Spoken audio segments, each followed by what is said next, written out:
한 주 잘 지내셨습니까? 네. 지난 시간에 우리가 돌아온 탕자에 대한 얘기를 했습니다. 돌아온 탕자의 얘기의 결론은 안 계신 분도 계시기 때문에 다시 한번 말씀드리지만 첫째 아들이든 둘째 아들이든 우리 모두는 탕자라는 것입니다. 그리고 그 탕자는 모두가 하나님의 사랑과 긍휼하심이 필요한 사람들인 것이죠. 새누리 안엔 그렇게 첫째 아들이든 둘째 아들이든 탕자가 어떤 모양으로든 존재합니다. 그런데 오늘은 다시 집 나간 탕자 얘기를 해보려고 합니다. 여러분, 돌아온 탕자의 후속편을 아십니까? 네. 안 웃으실 줄 알았는데 여기서 많이 웃으시더라고요, 많은 분들이. 돌아온 탕자는 아버지의 아들로 행복하게 살다가 하루는 다시 집을 나갔습니다. 이번 가출은 아버지의 유산을 가지고 도망간 게 아니었습니다. 자신을 용서해 준 아버지에게 보답하기 위해서 가출을 결심했습니다. 탕자는 아버지에게 좋은 선물과 맛있는 것을 많이 사드리기 위해서 출세하러 집을 떠난 것이죠. 탕자는 정말 아버지를 기쁘시게 해드리기 위해서 매일매일 열심히 일하고 열심히 일했습니다. 그리고 돈을 벌었고 세월이 지나 드디어 그는 성공을 했습니다. 탕자는 기뻤습니다. 그리고 당당하게 아버지를 볼 마음에 발걸음이 가벼웠습니다. 제 모니터를 조금만 더 올려주시죠. 갑자기 줄어들었는데요. 그런데 이게 웬일입니까? 아버지는 병으로 그만 돌아가셨고 아버지의 마지막 편지만이 탕자를 맞이했습니다. 편지에는 이런 글이 적혀 있었어요. 사랑하는 아들아, 나에게는 아무것도 필요 없단다. 정말로 내게 필요한 것은 바로 너와 함께 있는 것이었어. 내가 정말 보고 싶구나. 탕자는 이 편지를 보고 가슴을 치며 후회했다고 합니다. 탕자의 후속편입니다. 돌아온 탕자가 다시 집을 떠난 이유, 그것은 아버지를 기쁘시게 해드리기 위해서였습니다. 하지만 탕자가 놓친 게 하나 있었습니다. 그것이 무엇이냐면 자신이 아버지의 마음을 잘 안다고 생각했다는 것입니다. 하지만 정작 모르고 있는 것이죠. 저와 여러분에게도 있을 법한 일입니다. 우리도 하나님을 기쁘시게 해드리는 삶을 살기 원하지만 하나님의 뜻이 무엇인지, 우리가 하고 있는 일이 하나님이 기뻐하시는 일인지에 대한 확신이 없을 때가 있습니다. 어떤 분들은 자신이 하나님의 뜻을 행한다고 하지만 다른 사람들이 보았을 때 잘못된 선택을 하고 있는 분들이 계십니다. 그리고 그것을 넘어서 오히려 다른 사람들에게 그 선택이 상처를 주곤 하죠. 그리고 심지어 많은 그리스도인들은 하나님의 뜻에 대해 관심조차 없습니다. 그리고 매주 주일에 예배를 드리는 것이 하나님께 해야 할 도리를 다 했다라고 생각합니다. 이것은 먼 이야기가 아닙니다. 모습만 다를 뿐이지 우리는 아버지의 마음을 전혀 알지 못하는 다시 집 나간 탕자 같습니다. 그렇다면 여기서 질문이 하나 생기는데요. 다시 집 나간 탕자가 아버지의 마음을 오해하고 있었는데 어떻게 해서 그는 아직도 아버지의 마음을 알지 못하는 것일까요? 돌아온 지도 꽤 시간이 되었을 텐데 말입니다. 누가복음 15장은 여러분 아시는 것처럼 아들을 환대하는 아버지의 모습, 첫째 아들의 본색이 드러나는 모습으로 이야기가 맞춰집니다. 그래서 그 후의 이야기가 상상이 안 되는 것은 우리의 상상에 맡기고 있는 것이죠. 하지만 추측할 수 있는 대목이 있습니다. 돌아온 탕자가 다시 집을 나갔다면 왜 집을 나갔을지 추측할 수 있는 대목이 있어요. 탕자가 아버지에게 돌아올 때 탕자는 어떤 마음으로 아버지께 갔습니까? 아버지의 마음을 전부 이해하고 간 것이 아니에요. 자신의 잘못을 뉘우치고 돌이킨 것은 분명한 사실이지만, 그리고 아버지의 집을 그리워는 했지만 탕자가 준비하는 멘트는 뭐였습니까? 나는 아버지의 품꾼으로 살겠습니다. 전 아버지의 종으로 살겠습니다. 그런 멘트였어요. 그런데 아버지가 이 탕자를 기다리는 마음은 무엇이었습니까? 그것은 바로 아들로서의 환대였죠. 그 사실에 탕자는 충격을 많이 먹었을 겁니다. 도대체 이 아버지는 어떤 분이시길래 나 같은 호래자식을 품꾼도 모자라서 아들 신분으로 바꿔주신단 말인가? 저와 여러분도 그렇죠. 주님께 돌아올 때 어찌 나 같은 사람들을, 다른 사람 다 구원받아도 나는 구원받지 못할 사람인데 어찌 나 같은 사람들을 구원해 주실까? 그런 생각이 들지 않으십니까? 탕자가 아버지에게 돌아올 때도 아버지의 마음을 다 이해할 수 없었는데 탕자가 아버지의 마음을 오해하고 다시 집을 나갔다면 그가 아버지를 알아가는 영적 성장은 딱 그때뿐이었다는 것이죠. 멈췄다라는 것이죠. 누가복음 15장의 제목을 많은 사람들이 뭐라고 얘기합니까? 돌아온 탕자의 비유라고 말합니다. 탕자도 스스로 돌아왔다는 것에만 머물고 딱 그 시간에서 멈춰 있으며 사는 사람이었습니다. 그래서 아버지의 마음에 관심이 없었던 사람이라 할 수 있습니다. 탕자는 이렇게 딱 2살 때 성장이 멈춰버린 청년과도 같은 사람입니다. 한참 자랄 나이인데 이 자녀가 어느 순간 성장이 멈췄다고 여러분 생각해 보세요. 여러분의 자녀가 이렇다고 생각해 보세요. 오늘 다시 집 나간 탕자의 비유에서 그리스도인의 성장의 멈춤과 그리고 그리스도인의 삶의 목적이 무엇인지 우리는 알 수 있게 됩니다. 여러분, 그리스도인의 성장의 멈춤, 이 이야기는 요한일서 2장 12절과 13절에도 잘 나오고 있습니다. 여러분 함께 읽어주시겠습니까? 시작.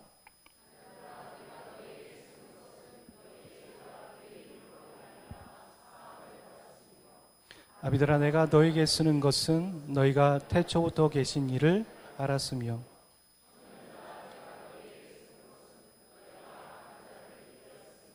이 요한일서의 말씀은 많은 신학자들의 의견이 아직도 좁혀지지 않는 의견이 분분한 본문입니다. 저 자녀들과 아비들과 또한 청년들이 누구인가, 일반적인 나이인가 아니면 영적인 나이인가, 아직도 의견이 분분하지만 제가 보았을 땐 영적인 나이인 것 같습니다. 그리고 자녀들만 죄사함을 받고 영적으로 자라서 청년들이 악한 자를 이기고 영적으로 그 다음에 자라서 아비들이 태초부터 계셨던 일을 아는 것이 아니라 그리스도인이라면, 돌아온 탕자라면 누구나 저 세 가지의 모습이 다 있다라는 것이죠. 기본적으로 우리는 구원받은 자이고 또한 영적 전쟁터에 있는 자이며 또한 태초부터 계셨던 아버지의 마음을 아는 자라는 것이죠. 그런데 많은 자들이 구원받은 것이 죽어서 천국 가는 것이요, 또 구원받은 것으로만 만족하며 살고 있는 모습입니다. 혹시 저와 여러분이 그것으로 만족하며 딱 집 나간 탕자처럼 거기에 머물러 계시지는 않으십니까? 아까 집 나간 탕자의 비유에는 그리스도인의 성장의 멈춤에 대한 얘기를 했지만 또 하나의 주제는 그리스도인의 삶의 목적이 무엇이냐는 것이죠. 구원받은 자, 그리스도인의 삶의 목적, 여러분 무엇이라고 생각하십니까? 하나님이 저와 여러분을 왜 구원하셨다고 생각하십니까? 제가 장로교회 목사는 아니지만 장로교회 웨스트민스턴 소요리 문답이라는 글이 있습니다. 이 책은 대요리 문답이 성인 버전이라면 소요리 문답은 청소년 버전으로 만든 책이에요. 소요리 문답은 교회가 믿고 있는 성경의 내용을 교리적으로 알기 쉽게 설명해 놓은 것이죠. 질문과 답변으로. 소요리 문답은 17세기 신앙의 위대한 소산이었습니다. 그래서 많은 자들이 교단을 넘나들어서 기독교인이라면 누구나 배워야 할 문답사라고 말합니다. 이 소요리 문답 1문제가 무엇인지 아십니까? 이렇게 되어 있습니다. 사람의 제일 되는 목적은 무엇입니까? 당연히 이런 얘기겠죠. 그리스도인의 제일 된 목적, 삶의 목적은 무엇입니까? 거기에 답변은 이렇게 되어 있습니다. 사람의 죄일 되는 목적은 예수님 믿고 천국 가는 것입니까? 음행을 저지르지 않는 것입니까? 죄에 빠지지 않는 것입니까? 아닙니다. 하나님을 영화롭게 하고 그를 영원토록 즐기는 것입니다. 우리의 인간의 목적은 그렇다라는 것이죠. 하나님이 우리를 지으신 목적은 이사야 43장 21절의 말씀처럼 이 백성이 나를 찬송하고 하나님을 하나님 되게 인정하는 자로 살아가는 것. 그게 그리스도인의 본분이요 삶의 목적이라는 것입니다. 근데 이 집 나간 탕자는 아버지의 마음을 알지 못하였고 성장이 멈춰 있는 자였습니다. 아마 오늘 본문 로마서 12장 2절의 말씀을 탕자가 미리 듣기만 했었어도 이런 불상사는 일어나지 않았을 것입니다. 그는 다시 가출을 결심하지는 않았을 것이에요. 어떤 한 사람이 저에게 와서 말하기를, 목사님, 저는 구원받았습니다. 저는 그리스도인이에요. 제가 앞으로 그리스도인으로서 어떻게 살아가야 할까요? 라고 질문하신다면 저는 주저없이 로마서 12장 1절과 2절의 말씀을 소개할 것입니다. 오늘 본문은 실제로 그리스도인의 삶이 어떠해야 하는지 말해주는 시금석과 같은 말씀입니다. 바울도 로마 교회 그리스도인들에게 너희들이 그리스도인으로서 어떤 삶을 살아야 하는지에 대해서 12장부터 15장까지 쭉 설명하지만 그거에 대한 축약 요약본이 바로 로마서 12장 1절과 2절의 말씀입니다. 1절의 말씀을 제가 예배의 달에 이미 나누었기 때문에 넘어가고 오늘은 2절의 본문에 대해서만 여러분과 집중하여 살펴보기를 원합니다. 돌아온 탕자 그 이후의 삶. 여러분 영화 제목 같지 않으십니까? 돌아온 탕자 그 이후의 삶. 그 이후의 삶에 대해서 오늘 말씀은 두 가지로 명령합니다. 권면이 아니라 명령하고 있습니다. 하나는 하지 말라는 것이고 하나는 하라는 것입니다. 하지 말라는 것은 이 세대를 본받지 마는 것이고 하라는 것은 마음을 새롭게 함으로 변화를 받아 하나님의 뜻을 분별해 나가라는 것이죠. 여러분 질문 하나 해보겠습니다. 이 세상 사람들의 변화와 그리스도인의 변화에 차이가 있다고 생각하십니까? 여기 보면 변화를 받으라 라고 얘기했는데 이 세상 사람들의 변화와 그리스도인들의 변화, 같이 변화라는 말을 사용할지는 모르겠지만 근본적인 차이가 있습니다. 세상 사람들의 변화의 기준은 어디냐면 보통 외형입니다. 외형. 보여지는 것이죠. 그래서 그 변화가 내가 따라하고 흉내내는 것이라 할지라도 변했네 라고 말하죠. 실제로 본받지 말라는 단어, 이 단어에 본받다라는 것은 스케마라고 사용하고 있는데 외형적인 것을 말합니다. 예를 들어서 여성들의 화장술은 날로 발전해 가는 것 같습니다. 기술이 되었고요. 그 기술을 넘어 이제는 예술이 되었습니다. 그리고 예술을 넘어 이제는 의술이 된 것이죠. 그래서 화장을 했는데 볼이 이렇게 깎여져 있고 살이 빠져 있는 모습들을 우리는 보게 됩니다. 과연 같은 사람인가 놀랍습니다. 물론 남자들도 화장을 하는 시대이긴 합니다. 여러분 오해하지 마십시오. 화장이 문제라는 것이 아니라 이렇게 세상은 보여지는 것이 변화라고 말한다는 겁니다. 젊은 세대 사람들은 아이돌을 따라합니다. 그들의 모습들이 동경되고 보기 좋아서 무작정 흉내내고 따라합니다. 하지만 특별한 목적과 이유가 없는 듯합니다. 그들이 하니까 그냥 흉내내는 것이고 그들이 하니까 따라하는 것입니다. 우리는 세상의 많은 문화와 사상과 모습들을 아무 생각 없이 따라하고 흉내내고 있다고 성경은 말하고 있습니다. 우리가 그런 것들을 따라하지 않았고 흉내내지 않았다면 바울은 로마서 2장에서 12장 2절에서 그런 얘기하지 않았을 것이에요. 세상의 모습을 본받고 좋다고 따라하면 그만큼 어떻게 되겠습니까? 하나님의 마음에서 멀어지는 겁니다. 우리가 세상을 따라하고 동경하고 흉내내면 그냥 그걸로 끝나는 것이 아니라 우리는 하나님의 원리와 하나님의 마음과 하나님의 뜻에서 점점 더 멀어지게 되는 것이에요. 그래서 그리스도인들의 본분인 하나님을 영화롭게 하고 하나님의 뜻을 알아가려면 먼저 하지 말아야 될 것이 있는데, 그것은 세상을 본받지 않는 것입니다. 멈춰서 그것을 끊어버리는 겁니다. 여러분이 세상을 본받고 따라하는 것 얼핏 생각나십니까? 쉽게 발견할 수 없어요. 왜 그런지 아세요? 우리는 양파 껍질처럼 우리도 우리 자신을 속이고 있거든요. 우리도 체면에 걸려서 그것이 영원한 것이라고 생각하고 있고 추앙하고 있고 사랑하고 있거든요. 그래서 우리는 우리의 삶의 일부분이 되기 때문에 그것을 좀처럼 발견하는 것이 어렵습니다. 심지어 그리스도인은 어디에까지 가야 되는 줄 아십니까? 하나 예를 들어 볼까요? 우리는 교회 안에서 하나님의 일을 하면서 다른 사람들에게 보여주고 드러내고 자랑하고 싶어서 신경 씁니다. 아까 제가 말씀드렸죠.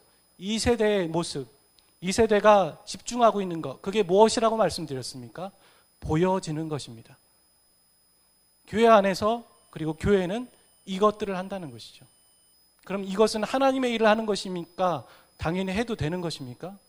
아닙니다.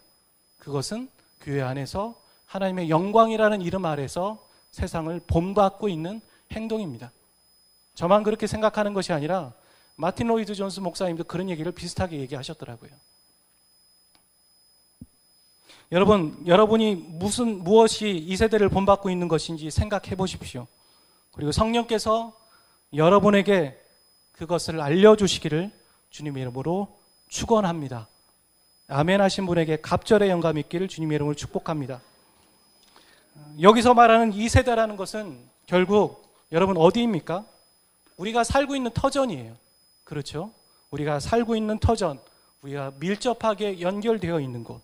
그래서 무조건 거부하고 무조건 역행해서 세대를 등지고 수도원에 가서 살라는 얘기가 아닙니다. 하지만 이것을 항상 기억하셔야 합니다. 세상의 것은 영원하지 않습니다. 영원한 것 같지만 영원하지 않습니다. 그리고 이 세상에 있는 많은 것들이, 특별히 문화가 사단이 뿌려놓은 씨에서 자란 열매라는 것입니다. 하지만 세상은 구원받아야 할 곳이에요. 그렇죠? 그래서 우리는 오늘 이 예배를 드리고 내일 어디를 갑니까? 저 세상으로 파송되는 것이죠. 그러니까 세상은 본받지 않아야 될 곳이지만 또한 구원받아야 할 곳입니다. 세상은 영원하지 않지만 악한 곳이지만 그곳은 구원받아야 할 것이에요. 그래서 우리는 이 세대, 이 세상에 대한 아주 적절한 입장이 필요합니다. 그런데 그리스도인들은 이 세상이 영원하지 않다는 것을 알면서도 영원한 것처럼 사랑하고 본받고 있다고 성경은 말하는 것이죠. 여러분, 우리의 안정감이 어디에 있습니까? 제가 수련회 마지막 주일 예배 때 설교 제목을 새누리 빠타흐라고 말했습니다. 빠타흐라는 말은 안정감이거든요. 새누리의 안정감. 저와 여러분의 안정감은 무엇입니까? 저와 여러분의 빠타흐는 무엇입니까? 현금입니까? 우리가 우리 안에 있는 통장을 보며 마음이 안정감이 들고 흐뭇하십니까? 우리가 갖고 있는 부동산을 보며 우리는 안정감을 취합니까? 우리가 갖고 있는 집기료, 차량, 인맥, 심지어 자녀들, 지위, 그것이 우리의 안정감을 주고 있습니까? 이 모든 것은 나에게서 떠나고 사라질 것입니다. 성도의 안정감은 무엇이겠습니까? 성도의 안정감은 예수 그리스도이십니다. 성도의 안정감은 하나님입니다. 성도의 안정감은 하나님의 말씀입니다. 교회의 안정감은 무엇입니까? 넉넉한 재정입니까? 많은 사람들의 부흥입니까? 맨파워입니까? 교회의 안정감은 바로 예수 그리스도입니다. 우리는 이것을 놓치지 않아야 합니다. 그래서 그리스도인들은 이 땅에 사는 왕 같은 제사장입니다. 그리스도인들은 하늘의 시민권을 가진 자이기에 위의 것을 사모하는 사람들입니다. 여러분, 최근에 이 사람 기억하십니까? 주한 미 대사인 마크 리퍼트 대사. 그는 한국 사람들과 친화력이 참 좋은 사람인 것 같아요. 제가 이때까지 아는 미국 대사들 중에 가장 친화력이 좋고 한국을 진심으로 사랑하고 아끼는 사람. 그가 한국 사람에게 피격을 당하고 테러를 당하고 그 다음 날인가요? 바로 페이스북에 그런 얘기를 했죠. 난 그 사람을 미워하지 않는다. 나는 한국을 사랑한다. 그래서 많은 사람들이 막 환호하고 오히려 걱정하고 오히려 미국에 대한 좋은 이미지를 준 사람, 마크 리포트 대사. 하지만 그는 한국에 사는 미국 사람일 뿐입니다. 그렇지 않습니까? 한국에 사는 미국 사람. 우리는 이 땅에서 이 땅의 많은 것들을 누리고 삶의 터전을 갖고 있습니다. 그리고 이 땅은 구원받아야 될 곳입니다. 그리고 이 땅에 있는 많은 것들을 누릴 수 있습니다. 하지만 우리는 딱 이 땅에 사는 천국의 사람입니다. 우리는 딱 이 땅에 사는 천국 시민일 뿐입니다. 딱 우리는 이 땅에 사는 왕 같은 제사장입니다. 우리는 이것을 기억해야 합니다. 우리는 이 세대를 본받지 않아야 됩니다. 이 세대를 본받는 것을 멈추고 그쳐야 합니다. 그렇다면 그리스도인들의 변화는 어디에서 올까요? 아까 말씀드렸죠. 세상의 변화가 겉모습에서 오는 것이라면 그리스도인의 변화는 어디서 시작되겠습니까? 그리스도인의 변화는 내면에서 시작되는 거예요. 많은 사람들이 초신자가 오고 새신자가 왔을 때 우리는 그들에게 무엇을 부탁합니까? 교회의 문화를 강요하고 교회의 문화에 적응하기를 바랍니다. 맞죠? 틀린 말은 아닙니다. 하지만 교회 문화에 적응하고 있으면 그는 바른 그리스도인이라고 안심합니다. 잘 되었지, 잘 적응하고 있네, 끄덕끄덕 하는 것이죠. 하지만 그리스도인은 그런 사람들이 그리스도인이 아닙니다. 외형을 흉내낸다고 그리스도인처럼 헌금하고 그리스도인처럼 기도하고 그리스도인처럼 예배한다고 해서 그들이 그리스도인이 되는 게 아닙니다. 그들의 내면의 변화가 있을 때, 그들의 내면에 하나님에 대한 입장과 태도가 분명할 때 그들이 그리스도인이 되는 것입니다. 그래서 외형은 조금 더디게 변한다 할지라도 내면의 변화에서부터 변화가 일어날 때 그들은 그리스도인이 되는 것이죠. 이 변화라는 말, 이 말은 아까는 모르페라는 단어를, 스케마라는 단어를 썼는데 여기서는 모르페라는 단어를 쓰고 있어요. 똑같이 외형이에요, 외형. 하지만 그 안에 있는 성경의 용례가 다릅니다. 빌립보서 2장 6절에 보면 이런 말씀이 있어요. 그는 근본 하나님의 본체이시나 하나님과 동등됨을 취하지 아니하시고. 여기서 얘기하는 이 모르페의 외형, 본성은 바로 본체, 본성이라는 단어인 것이죠. 외형이 아니라는 것이죠. 내면에서 오는 변화를 말하는 것이에요. 새롭게 하다는 단어도 그런 뜻이 있습니다. 뭐뭐 안에 새롭다라는 단어가 연결되어 있는 거예요. 그러니까 그리스도인은 안에서부터의 변화를 말하고 있는 것이죠. 내면의 변화, 본성의 변화가 일어나는 사람, 그것에 관심 갖는 사람, 그 사람이 바로 그리스도인입니다. 내면의 변화를 통해 나타나는 행동이 있을 때 그들이 바로 그리스도인이라 많은 사람들, 안 믿는 사람들은 말하겠지요.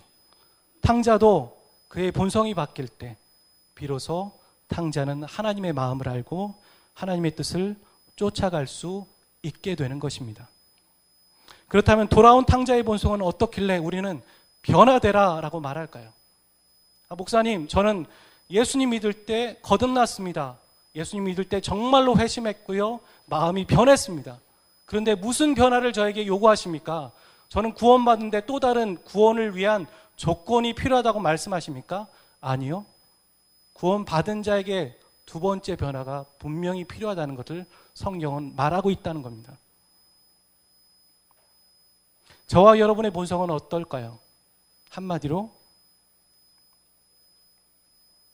죄인입니다. 탕자는 아버지에게 돌아왔지만 그래서 영화처럼 이 두 사람은 오래오래 행복하게 살았더래요. 라고 하면 얼마나 좋겠습니까? 탕자는 돌아옴으로 신분이 바뀌어서 아버지와 함께 살고 있는지는 모르지만 인간 탕자의 본성은 바뀌지 않았습니다. 여전히 한쪽으로는 세상을 동경해요. 그리고 세상을 흉내내고 세상 것을 쫓고 있습니다. 세상을 사랑합니다. 이것이 바로 저와 여러분 구원받은 우리 안에 있는 본성이기도 합니다. 그렇지 않으십니까? 여기 있는 분 중에 나는 죄 없는 무결한 사람이야. 그렇게 말씀하실 수 있는 분 계십니까? 제가 증거를 하나 몇 가지 말씀드리죠. 로마서 1장 28절과 31절은 구원받기 전 불신자들의 갖고 있는 하나님을 향한 태도와 마음을 말하고 있고 그들의 본성이 어떤지에 대해서 말하고 있습니다. 노란색에 있는 글씨부터 한번 같이 읽어주시겠습니까? 시작.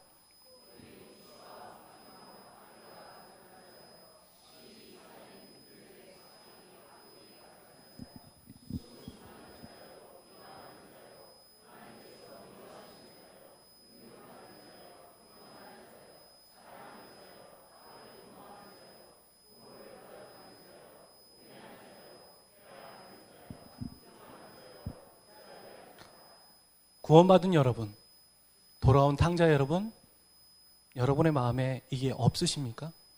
우리는 여전히 존재합니다.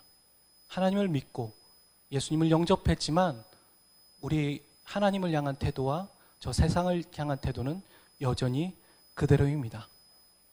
두 번째, 우리가 죄인이라는 본성의 두 번째 증거는 이런 질문을 해보겠습니다. 여러분, 죄 짓는 것이 쉬우십니까? 선을 행하는 것이 쉬우십니까?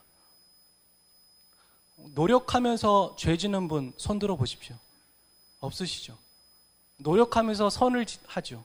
우리는 노력하며 결단하며 40일 기도하며 저를 의의 병기로 드리겠습니다 하며 드디어 하나님과 뜻을 맞춥니다. 그게 우리의 모습이에요. 하지만 여러분, 죄 지을 때 기도하고 죄 지으시는 분 계세요? 본능적으로 죄를 저질러요. 순간순간. 우리의 본성이 여전히 죄인이라는 것이죠. 이 죄인된 본성이 변화를 받을 때 오늘 말씀은 우리가 하나님의 뜻을 바로 알고 쫓을 수 있다라고 말하는 것이에요. 이 본성은 한순간에 바뀌지 않습니다. 이 본성은 죽을 때까지 싸우고 변화받아야 하는 우리의 숙제입니다. 그리고 우리 각 개인의 육체적인 종말이 올 때 이 본성과의 싸움은 끝을 맺을 것이에요. 그렇다면 우리가 살아있는 동안 본성의 변화를 어떻게 받아야 할까요? 이 싸움, 이 숙제를 어떻게 풀어내야 할까요? 탕자는 어떤 모습으로 아버지의 집에서 함께 있어야 할까요? 그것을 탕자는 하지 못한 것이죠. 집 나간 탕자는 그것을 놓친 것이죠. 오늘 본문의 헬라의 문법은 현재 명령형 수동태입니다. 그러니까 바울은 지금 이 얘기를 하는 거예요. 지금 이 자리에서 마음을 새롭게 함으로 변화를 받아야 합니다. 내일이 아니라 내일로 미루지 마시고 오늘 받으십시오. 변화를 내일로 미루지 마십시오. 변화는 대표 목사님이 오신 다음에 모아서 받는 게 아닙니다. 변화는 부흥사경회 1년에 2번 있는 부흥사경회 때 받는 것이 아닙니다. 변화는 단기 선교 가서 받는 것이 아닙니다. 변화는 지금 오늘 이 시간에 받는 것입니다. 그렇게 선포하는 것이죠. 변화는 집에 가서 받는 게 아니에요. 충청도 사람들은 집에 가서 은혜 받았어. 그 설교 참 좋지. 그런다죠. 하나님이 지금 하시겠다고 하신다면 지금 받는 게 변화입니다. 우리의 본성은 미루거나 내일 받을 만큼 선하지 않습니다. 우리의 본성은 악합니다. 우리가 변화되지 않으면 어떤 일이 일어날까요? 옆에 있는 사람들이 상처를 받고 죽습니다. 우리가 변화되지 않으면 한 영혼이 지옥에 갈지 모릅니다. 우리가 변화되지 않으면 우리는 하나님의 뜻을 알지 못하여서 허우적거릴 것입니다.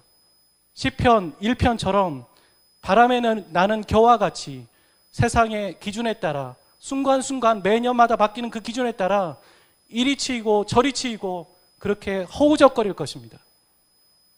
우리는 변화에, 우리 자신의 변화에 사활을 걸어야 합니다. 이 변화는 내가 반드시 받아야 하는 것이지만 이 변화를 시켜주는 분이 계시다고 말하고 있어요. 그래서 수동태를 쓰는 것이죠. 너는 스스로 마음을 새롭게 함으로 변화해라 이렇게 말하고 있잖아요. 마음을 새롭게 함으로 변화를 받으라 라고 말하고 있습니다. 솔직히 우리의 마음을 새롭게 하는 변화, 이거 우리의 힘으로 될까요?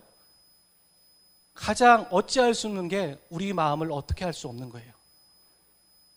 여러분이 예수님을 믿으시기 전에 여러분의 의지로 그렇게 하셨습니까?